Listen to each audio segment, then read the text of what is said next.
How you develop culture. Every population sort of can be described by the normal distribution curve. And the normal distribution curve basically says that in any population, whatever we start to assess it on, so this could be the population of the United Kingdom and their ability to swim. A couple of percent will be exceptionally good. A couple of percent will be exceptionally poor. Statistically, we've got about 2.5% in there. We've got about 2.5% in here who will be exceptionally either good or bad. But in the middle here, we've got the malleable masses. They're not exceptional in any way, shape or form. And most people will be average. Some are naturally closer to this end, some are naturally closer to that end, but most of them are in the middle. And most of them are in the middle because they want to be in the middle. They don't want to be at either end. They're like sheep. They want to be right in the middle of the flock. When we start to really get what it means, we start to understand how to drive culture in a positive way. So people, and this is where influence comes in, leading through influence. People are going to choose which way they move here. And what they'll do is they'll be attracted by the strength of a gravitational core.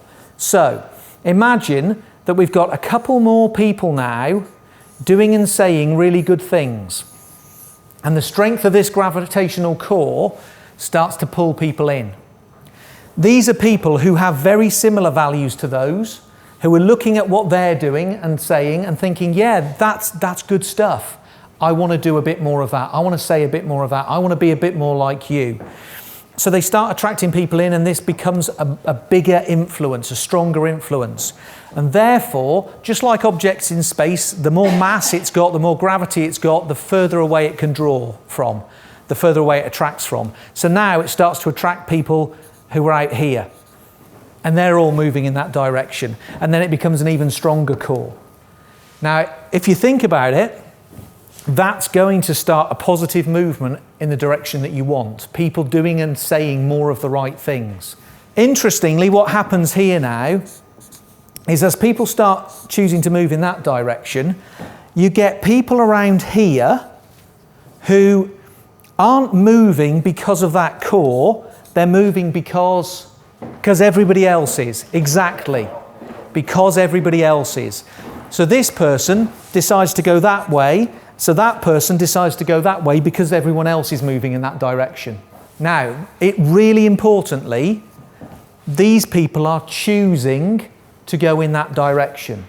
They're not being incentivized. Nobody's paying them to do it. They're choosing to do it. What's the really powerful human driver, human motivational driver that's underpinning this? The need to belong.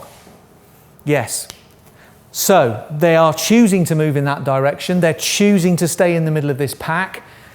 What actually happens in cultures, rather interestingly, is this person here has a decision to make. Normally, they're closer to that group, but this person just moved that way. And if these people start to decide to move that way, what tends to happen is you get a cultural tear, as I call it, in the organisation. These people then have a massive tantrum usually. What they're trying to do is recruit people back this way. They can see the gap growing between them and the other people, so they start shout louder and stamp their feet louder to try and get people back. Sometimes it's enough to get them kicked out. Most of the time they leave blaming this bloody place. And what you've then got is you've shifted, same shape, but you've shifted it that way. And your organisation now, you've got more people up here. And if you keep it going, keep the drift going, then you start to evolve the culture. Even stronger. This is all about leadership through influence. That person is a very influential person, and lots of people listen to them and listen to the people who listen to them. If that person decides to move this way, all of a sudden 8 people are moving that way. It's like you pull on that string and all of those people go with them. So if you can start to understand who are the real leaders in your organisation, not the ones with the job titles. I mean the real leaders, the people who have the greatest influence, and you don't force them, cajole them, or even incentivise them. You understand why they will choose to move that way. Now you've got it. Now you can really engineer cultural drift in your organisation and start the organisation moving in the right direction and the culture changing in the right direction.